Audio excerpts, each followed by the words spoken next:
Bismillahirrahmanirrahim. Ila hadratin nabiyina Muhammadanil Mustafa Rasulillahi sallallahu alaihi wasallam wa ala alihi wa ashabihi wa dzurriyyatihi wa ahli baitihi ajma'in. Kiramil Fatihah. A'udzu billahi minasy syaithanir rajim. Bismillahirrahmanirrahim. Alhamdulillahi rabbil alamin. Ar-Rahmanir Rahim. Maliki yaumiddin. Iyyaka na'budu wa iyyaka nasta'in. Ihdinas siratal mustaqim. Siratal ladzina an'amta 'alaihim ghairil maghdubi 'alaihim waladdallin. Amin. Bismillahirrahmanirrahim. Alhamdulillahi rabbil alamin. Wassalatu wassalamu ala sayyidil mursalin wa ala alihi wa sahbihi ajma'in. Qala Syekh Malik rahimahullahu ta'ala wa adama naf'a fid daraini amin. Summa qala Allahumma ja'al hidayatan lis-shawabi ya rabbal alamin. Bismillahirrahmanirrahim.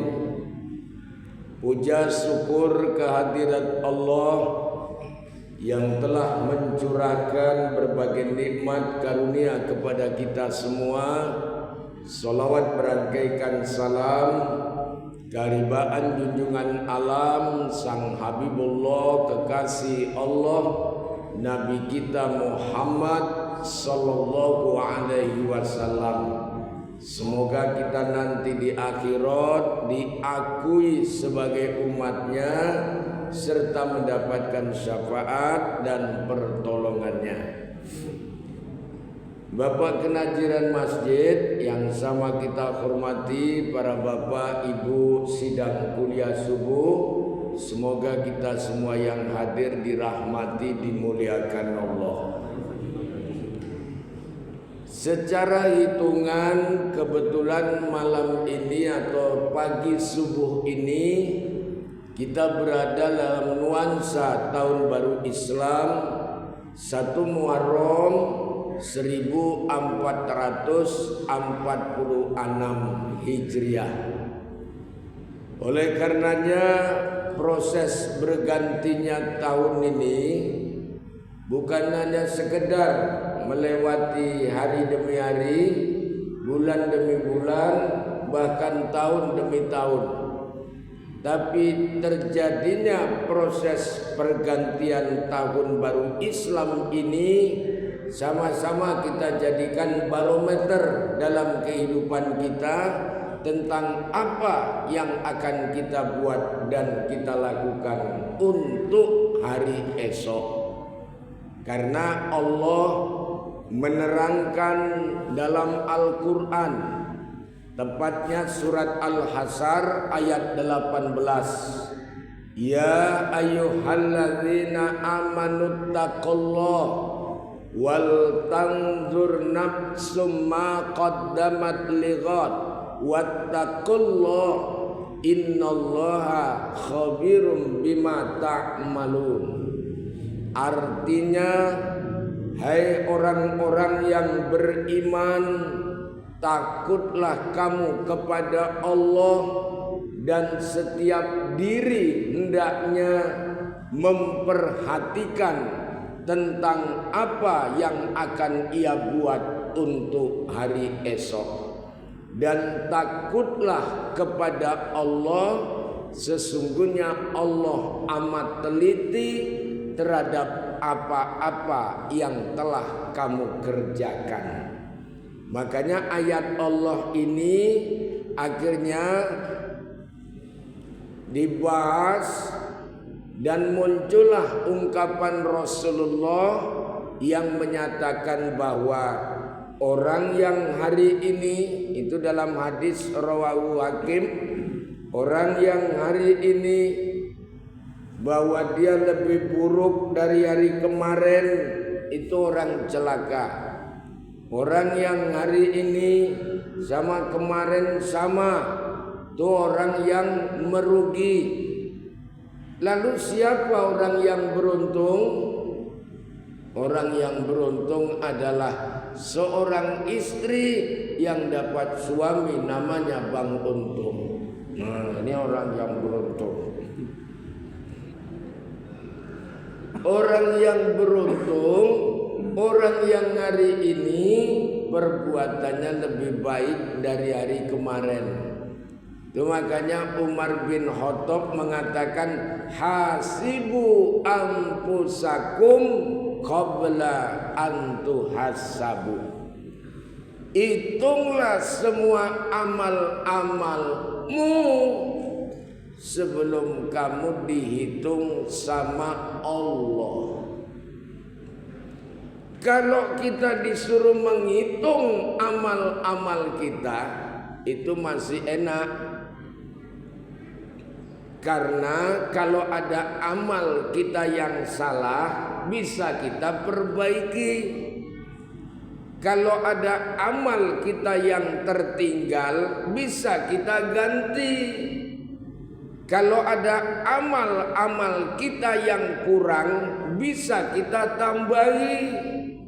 Betul apa betul? Bangun. Kalau kita yang disuruh menghitung, tapi kalau Allah yang sudah menghitung, ya kita tinggal nerima sajalah. Kalau amal baik kita banyak, insya Allah dimasukkan Allah ke surga. Siapa mereka? Al-Bayyinah, innal ladzina amanu wa amilus solihati ulaika hum khairul bariyah. Jazaohum inda rabbihim jannatu adnin tajri min tahtihal anharu khalidina fiha abada. Radhiyallahu anhum wa radu anhu dzalika liman khasya rabbah. Sesungguhnya orang-orang yang beriman dan beramal soleh, bahwa dia diciptakan Allah adalah sebaik-baik makhluk. Kemudian tempat mereka kembalinya yaitu di surga Adnan, surga Adnin, yang dimana sungai-sungai di bawahnya itu mengalir, mereka kekal di dalamnya selama-lamanya. Allah ridho sama mereka dan mereka ridho sama Allah. Ini sebenarnya kalau sudah menyangkut ridho, berarti dia meninggalnya itu diundang Allah.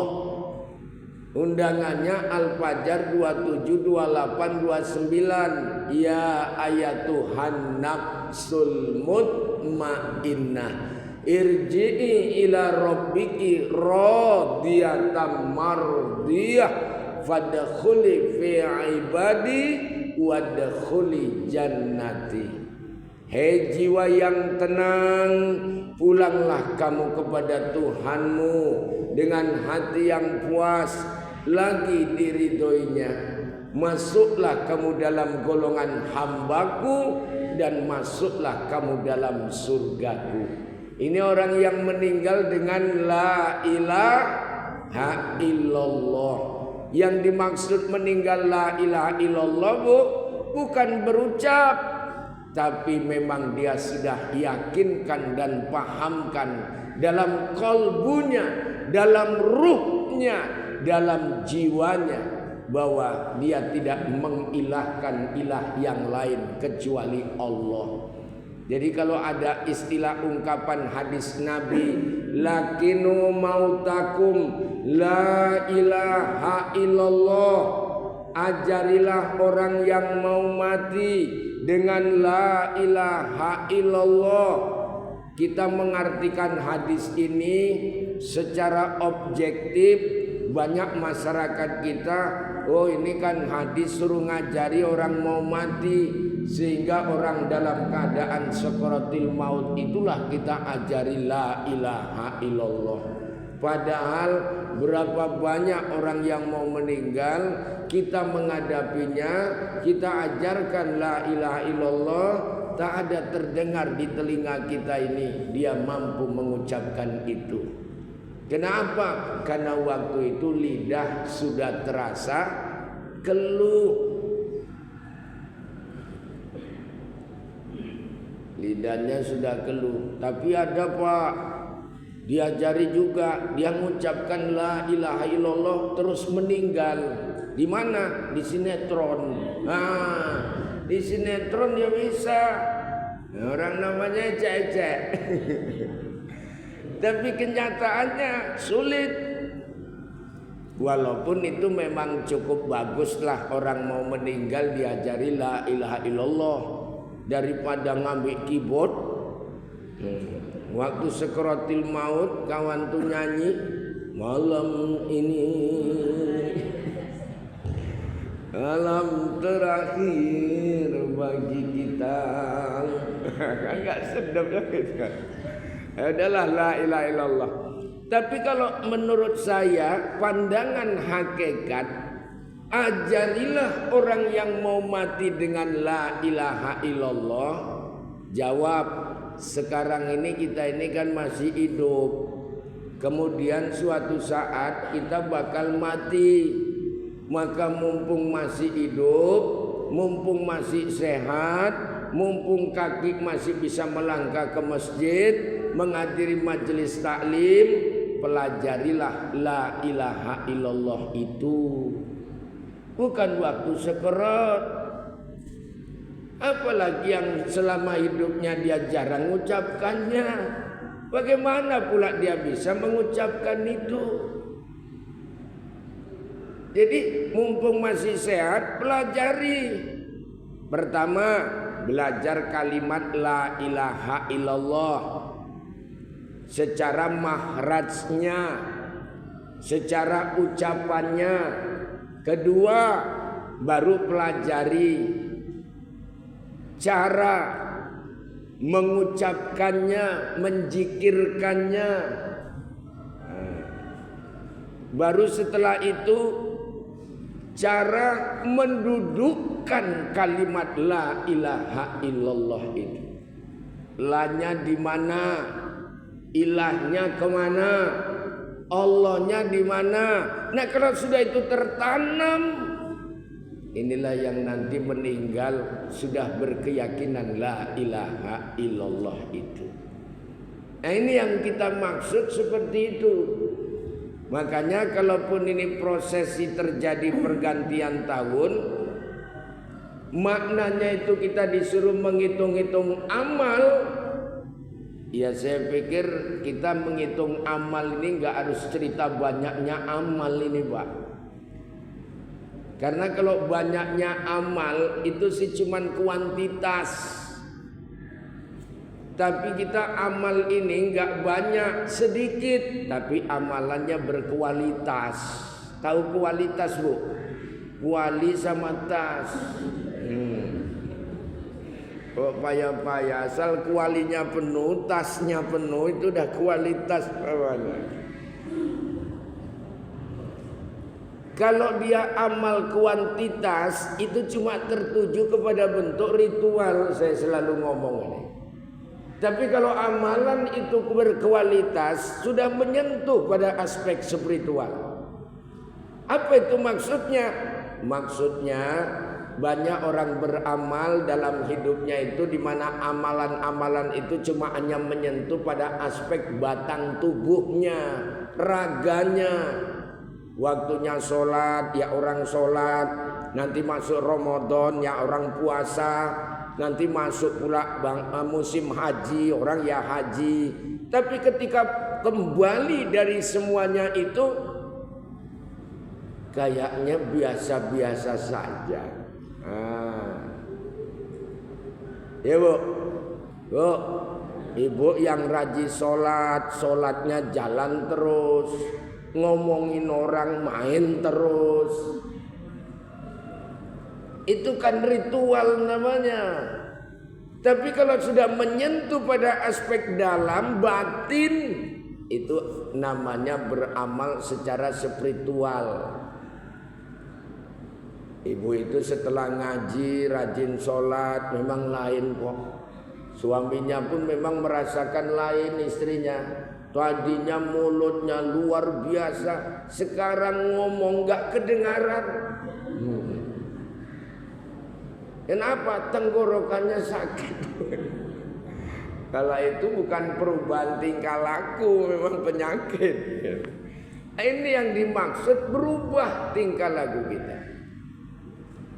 Nah, jadi di tahun baru Islam ini kita mencoba untuk meningkatkan kualitas amal-amal kita ini, Bu. Kualitas ya, bukan kuantitas.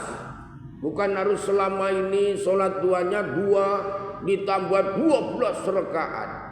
Tapi apalah artinya ketika kita beramal banyak hitungannya, tapi kita nggak kenal kepada siapa sebenarnya kita beribadah. Makanya kan gini, surat Toha ayat 14 bunyinya kan innani anallah la ilaha illa ana fa'buduni wa aqimis sholata lidzikri. Kata Allah, sesungguhnya aku ini Allah, tidak ada Tuhan kecuali aku, maka sembahlah aku, tegakkan sholat untuk mengingat aku. Jadi fungsi sholat itu untuk ingat Allah. Pertanyaannya, bagaimana cara mengingat Allah dalam sholat? Semalam saya sampaikan kaji kita ini kan 3 ya, Bu. Bu, kaji kita 3. Pertama syariat, kedua tarekat, ketiga hakikat. Syariat itu Islam, tarekat itu ihsan, hakikat itu iman. Jadi rukun Islam, kemudian ihsan dan rukun iman.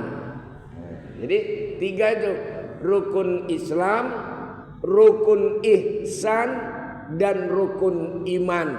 Rukun Islam disebut syariat, rukun ihsan disebut tarekat, rukun iman disebut dengan hakikat. Maka kalau kita pandang istilah sholat tadi mengingat Allah, orang syariat ini tingkatan paling bawah. Dan sekarang ini kayaknya kebanyakan orang muslim, kalau dia berada di tingkatan syariat, disuruh mengingat Allah dalam sholat, yang diingat tuh namanya, tulisan alif lam ha. Maka ketika dia takbir yang dibayangkan tulisan Allah.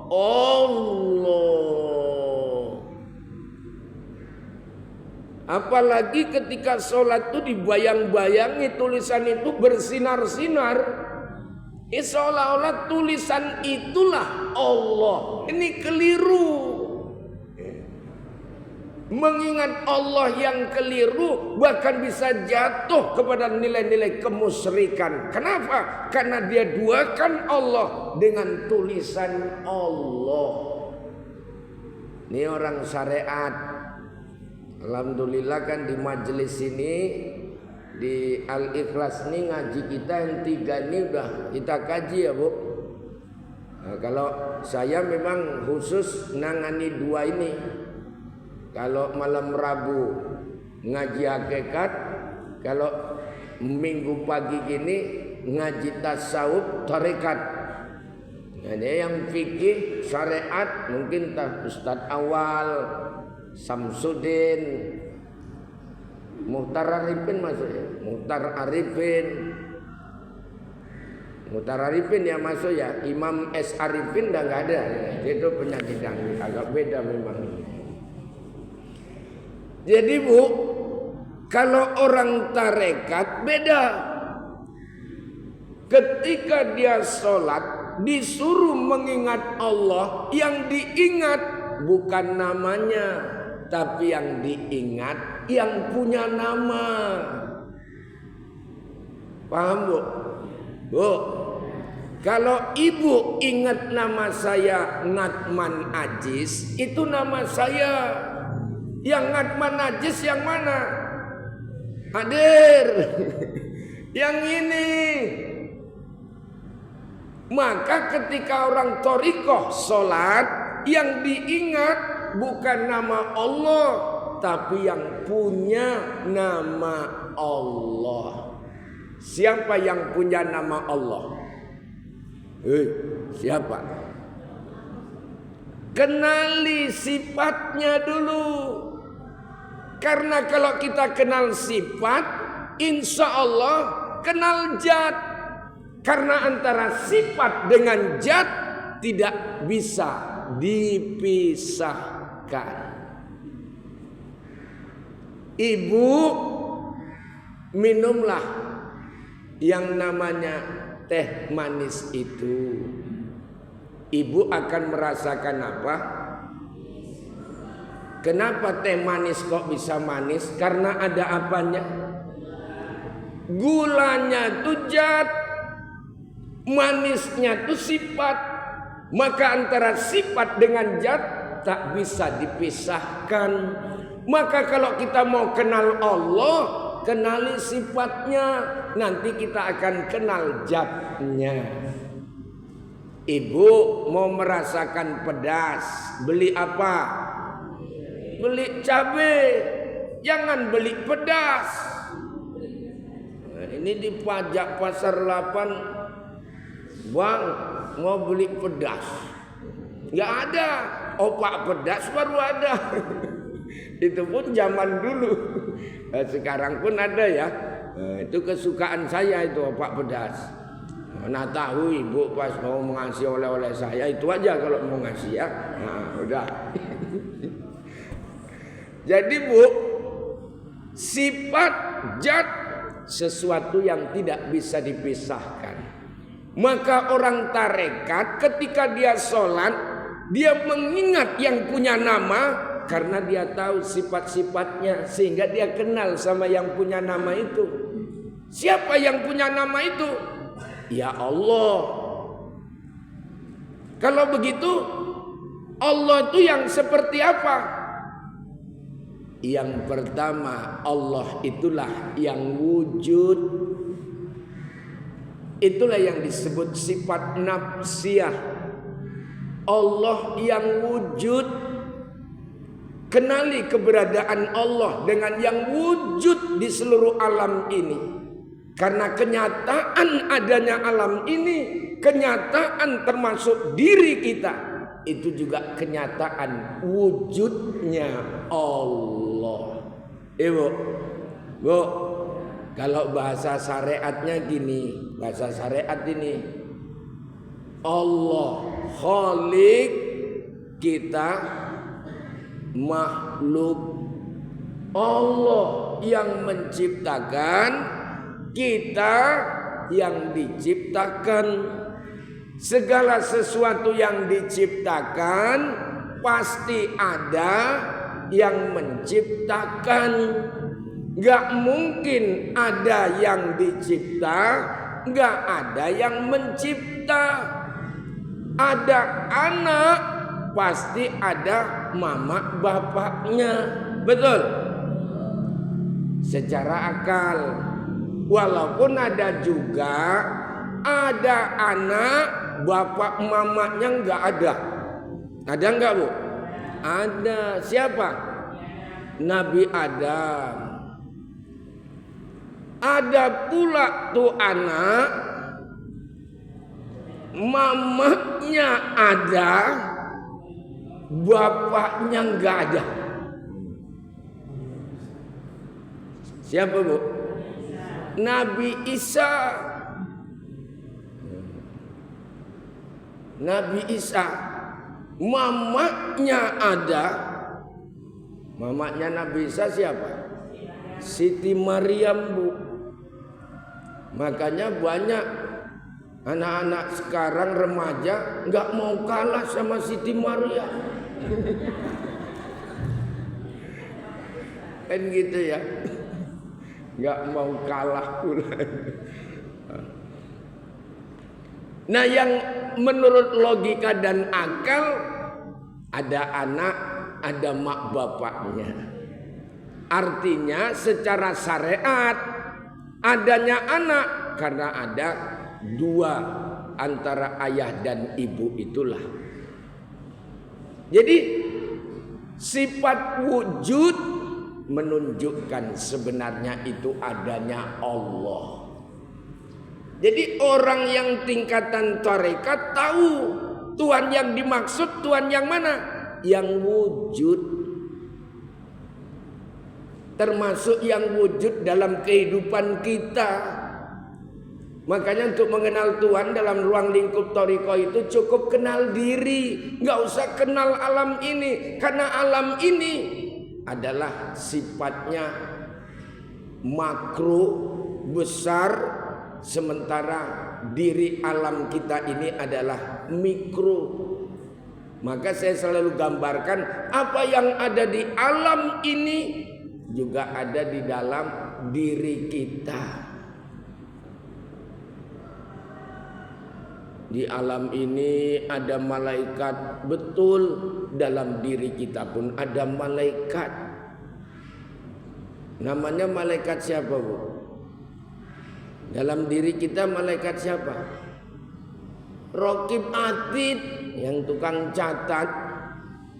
Kalau di dalam diri lagi malaikat siapa? Muraqabin. Muraqabin itu yang suka bisik-bisikin untuk berbuat baik. Imbangnya siapa? Qarin. Qarin itu jenis jin yang tukang bisikin yang buruk. Nah ini dua ini main. Kayaknya kita kadang-kadang hati nurani kita ini kadang-kadang suruh milih yang baik, kadang suruh milih yang buruk. Pernah Ibu alami? Jangan bilang pernah, sering. Alah, sok-sokan. Ini tukang bisik. Di luar diri ini alam nih ada apa lagi, Bu? Ada binatang. Dalam dirimu. Ya, Bu.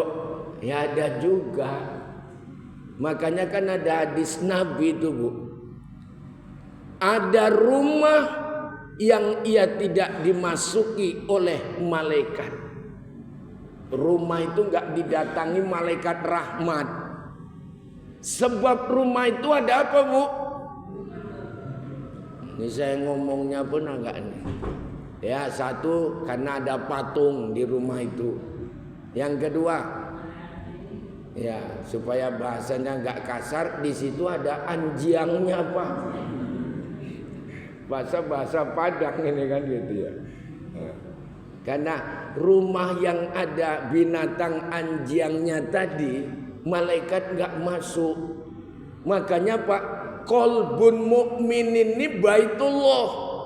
Artinya orang mukmin ini rumahnya Allah. Nur cahaya Allah tidak akan pernah masuk dalam kalbu kita selagi rumah kalbu kita itu ada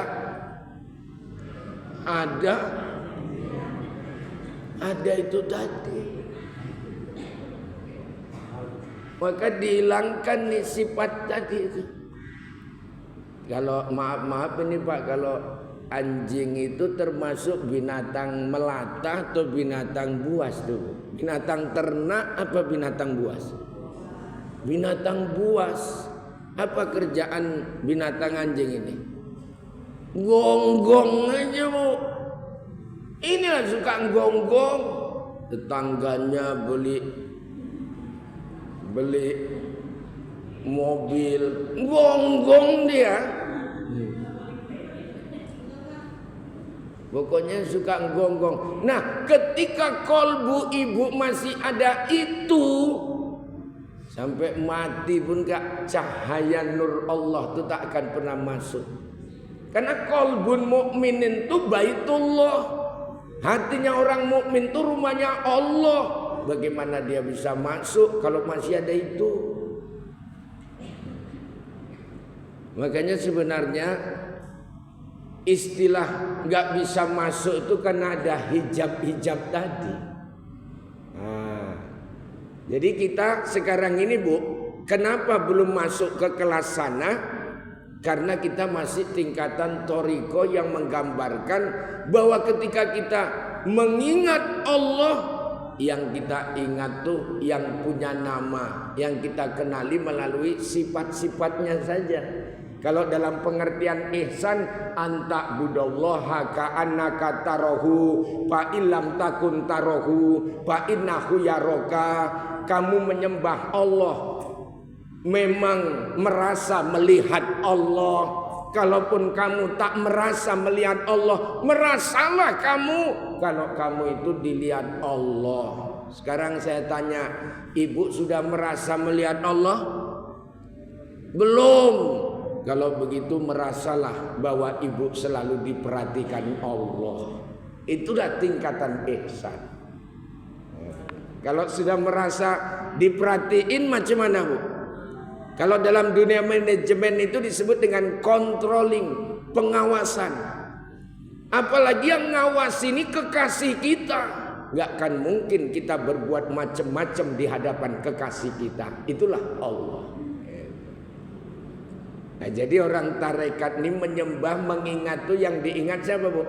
Yang punya nama, yang dia punya wujud, yang dia kidam bakok muhalafatul lil hawadis, yang qiyamu ta'ala binafsi, yang wahdaniyat, yang kudrat, yang irodat, yang ilmu, yang hayat, yang sama, yang basar, yang kalam, yang qadirun, yang muridun, yang hujan turun lagi, yang enggak nyambung-nyambung Bun. Yang qadirun, terus yang muridun, yang ingat ya Pak, saya sebutkan yang kuat ini supaya nanti Bapak manggil istrinya pun yang juga, supaya senang. Ada juga yang istri dipanggil yang itu nggak senang. Kenapa? Memang kepala dia apa yang lupa. Jadi ini ya Bu, nah, itu kenali. Baru tingkatan level ke atas. Orang hakikat kalau sholat, ini sengaja tahun baru Islam ini saya bawa ke arah sana ini supaya amal berkualitas.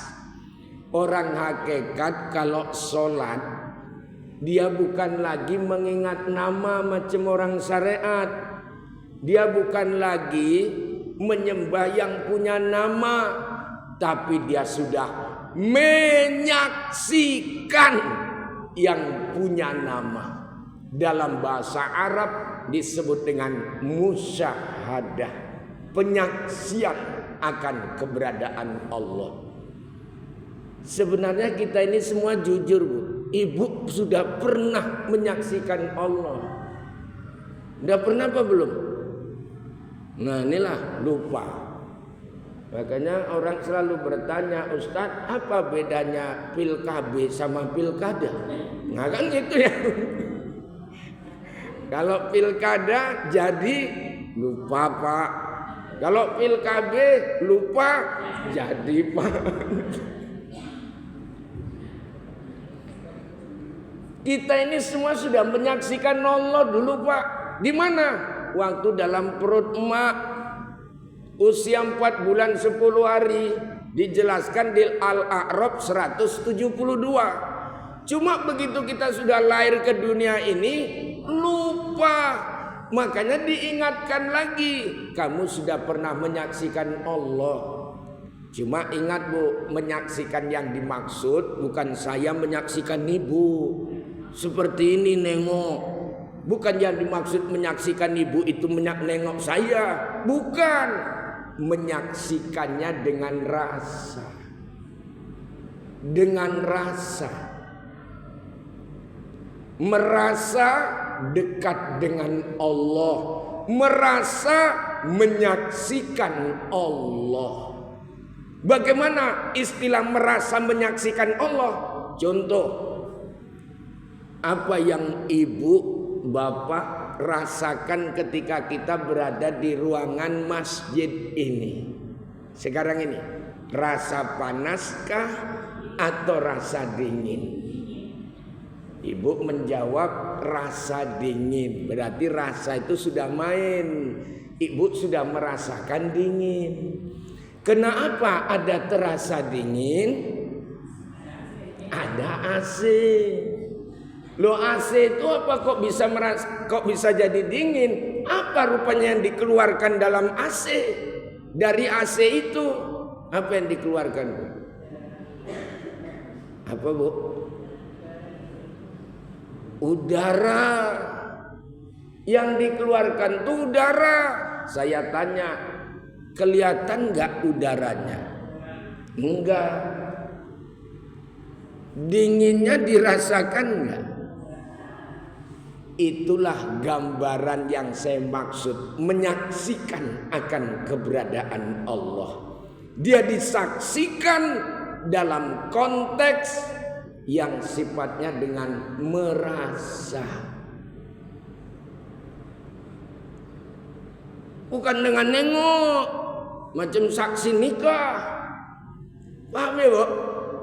Maka ketika sholat tuh saksikanlah dalam rasa kita ini akan keberadaan Allah.